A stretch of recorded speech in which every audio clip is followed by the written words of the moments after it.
हजरत उमर फारूक रज़ियल्लाहु ताला अन्हु का किताबों में लिखा है, मिस्र के गवर्नर उन्होंने एक बुरी रस्म के मुतालिक खत लिख करके भेजा। दरियाए नील सूख जाता था हर साल, वहाँ के लोग अपनी 16 साल की एक नौजवान लड़की को ज़बह करते, उसकी बलि चढ़ाते थे और खून जो है दरियाए नील में बहाते। उनका अकीदा था बलि देने के बाद फिर दरिया जोश मारकर ऊपर आ जाता था।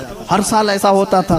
उन्होंने जब इस्लामी हुकूमत वहाँ आ गई तो लोगों ने वहाँ के गवर्नर से, जो मुसलमान थे, सहाबी थे, उनसे पूछा हर साल हमारा मामूल है, इस साल भी आप इजाज़त दें, जुलूस निकालेंगे, एक लड़की को ज़बह करेंगे, उसका खून डालेंगे। उन्होंने कहा मैं तो ये काम नहीं करूँगा, और अगर ऐसा है तो देखा जाएगा। वो खामोश रहे। दरियाए नील हकीकत में सूख गया, पानी नीचे चला गया, लड़की की बलि नहीं दी। तो याद रखना, शैतान इस तरह की हरकतें तुम्हें करके दिखाएगा ताकि तुम्हारा अकीदा खराब हो जाए। उस गवर्नर ने हजरत उमर के पास खत लिखा कि इसका क्या करूं, ये कैसे हल निकालूं। हजरत उमर फारूक रज़ियल्लाहु ताला अन्हु ने जवाब में 2 खत भेजे, एक गवर्नर के नाम और एक दरियाए नील के नाम। दरियाए नील दरिया है, क्या दरिया भी खत पढ़ता है? दरिया भी बातचीत करता है?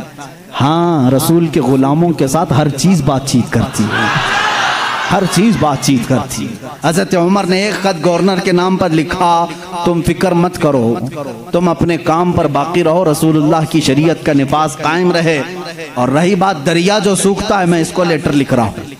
इसको खत लिखा क्या, बिस्मिल्लाहिर्रहमानिर्रहीम, ऐ नील, ये खत उमर इब्न खत्ताब रसूलुल्लाह के खलीफा की तरफ से दरियाए नील के लिए। मैं कहता हूँ ऐ नील, अगर तू अपनी मर्जी से बहता है तो हमें तेरे पानी की जरूरत नहीं, और अगर तू अल्लाह के हुक्म से बहता है तो उमर इब्न खत्ताब रसूल की खिलाफत को जो कायम किया है, हुक्म देता है कि अल्लाह के हुक्म से जारी हो जा। इतना लिखा और कहा ये दरियाए नील को देना और ये मिस्र के गवर्नर को देना। खत लेकर के कासिद आया, कासिद ने गवर्नर को खत पकड़ा है, गवर्नर के नाम पर था वो पहुंचा, दरियाए नील के नाम पर था जो दरियाए नील को दिया गया। उस वक्त मौजूद मिस्र के सारे लोग शाहिद हैं, उसी वक्त दरियाए नील का पानी जोश मारकर 16 गज ऊपर आ चुका था। आज तक दरियाए नील दोबारा कभी नहीं सूखा, 14 सदियां गुजर गई। मैं खुद दरियाए नील की कश्ती की सवारी कर चुका हूँ। मिस्र में 5-5 साल तक काहिरा में पानी बरसता नहीं, बारिश नहीं आती। 5 साल, तकरीबन 4 साल तक रहे, एक दिन भी बारिश नहीं देखी। 5-5 साल तक बारिश नहीं आती, लेकिन दरियाए नील में जाओ तो लबालब भरा रहता है। ऐसा लगता है कि खत का असर आज भी बाकी है।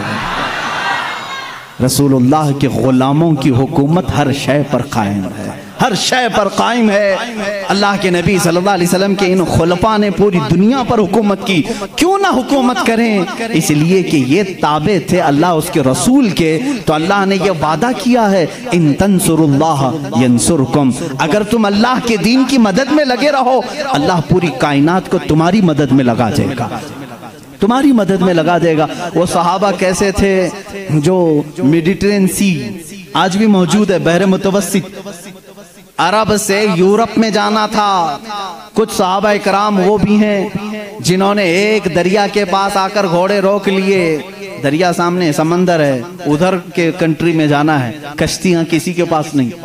जो जर्नल साहबी थे, सिपहसालार, सबों ने कहा क्या करें, यहाँ दरिया कश्ती कोई नहीं लाया, हम वापस चलें, दूसरा कोई रास्ता देखें। उस साहबी ने कहा बहुत लंबा सफर करके आए, वापसी का कोई रास्ता नहीं हो सकता। कहा सामने समंदर है, कहा हम रसूल के गुलाम हैं, रसूल करीम सल्लल्लाहु अलैहि वसल्लम के गुलाम हैं। भला आज तक कोई आंधी हमारा रास्ता रोक सकी है? कोई तूफान हमारा मुंह मोड़ सका है? उस साहबी ने ऐसी तकरीर की और साहबा ने पूछा करना क्या है ये तो बताएं। सिपहसालार साहबी ने कहा अल्लाह का नाम लो, घोड़े दौड़ाओ, समंदर में चलते चलो। वो साहबा कहते हैं सिपहसालार साहबी आगे बढ़ते रहे, समंदर में घोड़े दौड़ते रहे, यहाँ तक के पूरे समंदर का सफर तय हो गया। किसी घोड़े की टाप पर एक बूंद पानी तक ना लगा। दश्त तो दश्त है, इकबाल ने इसी के लिए कहा दश्त तो दश्त है, दरिया भी ना छोड़े हमने, बहरे जुल्मात में दौड़ा दिए घोड़े हमने।